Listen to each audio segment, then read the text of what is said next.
Greetings Wargaming fans and welcome to another video. This time we're gonna have a short little look at a bunch of things I ordered from South Africa. Now, you might be wondering what could that be? Well, I know at least one of my subscribers will probably be pretty pleased to see this here. Ain't that right, Nick? Oh yeah, it's cardboard from lasercutcard.co.za. Basically, it's like a one-man company, if I got this right, which produces a lot of, well, cardboard terrain precisely cut by a laser.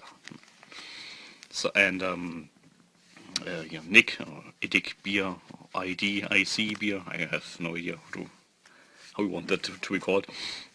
He basically promotes this guy a lot, and he even at one time last year had a little bit of a collaboration with him going on. And you could get a code 10% off, and so I had a look at the shop and found a bunch of things, as you can probably tell. Can't even lift it with my broken hand. Yeah, so just gonna have a quick look through here, and I would definitely advise you to check the shop out, because in the meantime there's been a lot of more stuff, and there will be a link in the description. Definitely just have a look at what's possible, what you can create with well, if you have a laser lying around at home, who doesn't, right? Well, yeah, this one was, I didn't order this, was free.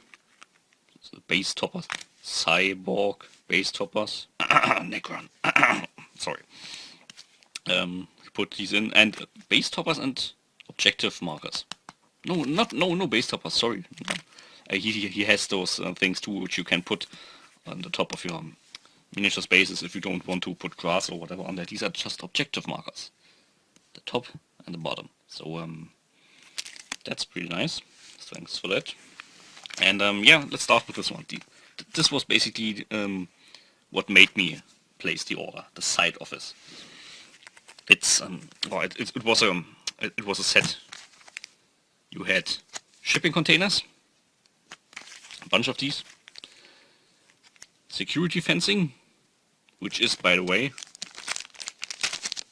made out of wood. Smells like, well, burnt wood. So the laser cuts wood too. And one of these containers is basically like a little office. You see, there's a door. You can open the top. You can place a miniature inside. That was. I'm gonna insert a picture here from his site. I'm sure the owner, doesn't mind if I advertise here. And I don't know. I just liked this so much. This looked so great. The whole set, the containers with the fencing and little industrial area. I just had to order one.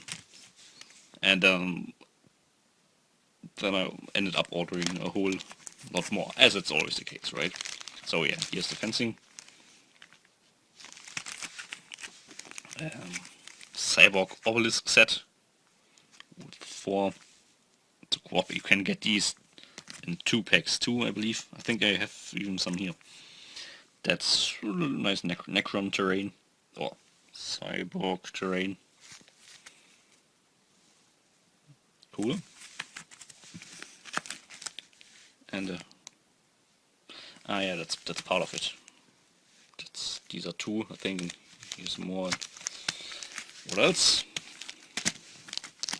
Chaos Shrine quad gun. And there's something else in here too. Not just cardboard, but plastic tubing. A thick one and a small. Thick basically ends up being gun barrels, and the small tube creates the ammo, those individual shells inside the magazines there. Includes shrine top. Yeah, it's where's the Chaos Shrine? Give me a second. It's in here. You can. It's basically rules wise, you can use it as a. Yeah, what is it? Some defensive position, which in 6th edition you can now purchase for an army. here's a Chaos barricade set, which it's hard to pick out on camera, but there's a lot of nice detail going on the front of these barricades. Well, yeah, you can see that here, looking nice and chaotic.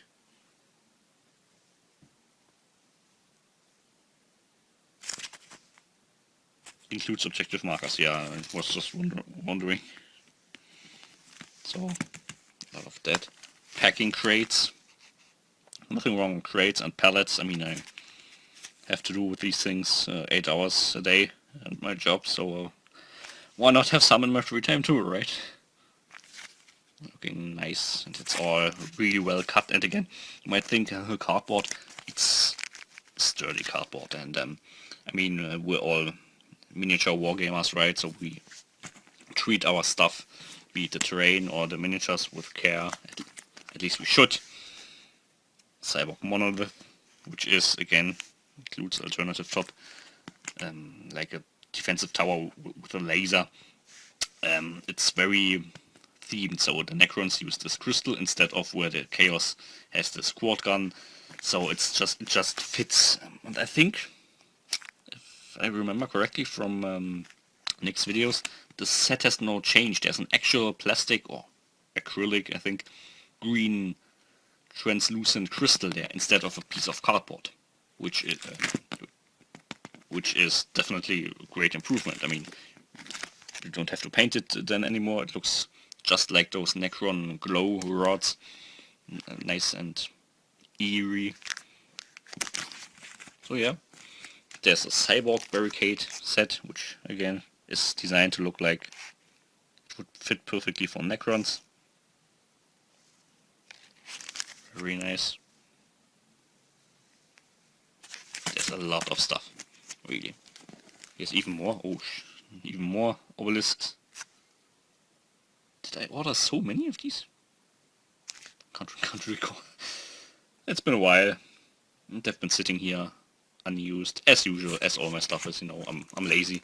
And here's a big one. Here's the Cyborg Grand Obelisk, which is pretty big. And again, this alternative top, you can put that, if you don't want to use it as the laser thing, you can, if you don't glue this on, you can put on something else. And I think it's just either it's a pyramid top to look like one of these, or it's a flat top. I can't quite recall, but there is a different way of assembling it. So yeah, that was my haul. I would again definitely advise you to check the shop out. There's a lot of great stuff in there. It's from South Africa, so keep in mind that international shipping is a factor to consider. Now, that being said, the guy is the owner of the shop is really helpful and determined to ship the stuff to you as cheap as possible. As I placed my order, he basically took these individual things and arranged them in, I think it was 6 different letters, you know, the big letters with brown envelopes, and made sure that none of these individual shippings exceeded the weight limit. So he arranged them. It was really, really great. I think for all of this, it's hard to remember. I think the shipping was about, it was roughly an additional 20 euro. Having all this sent as one package would have cost about twice. So, but again, the owner really tries to make sure that it's as cheap as possible for you. Just consider this a heads up. International shipping is a breach, and I was really lucky that none of these 6 shippings got stuck in the customs for too long, and I didn't have to pay any additional taxes. I don't know what it's called in English. I think it's the VAT tax. You know, if you import stuff from other countries, the state usually wants to earn some money from that. He didn't in this case. Well, that's it. Really. Again, check the description. There's a link to all these goodies and more, and much more. Maybe I have to put another order in the near future. But for now, That's it, and see you later.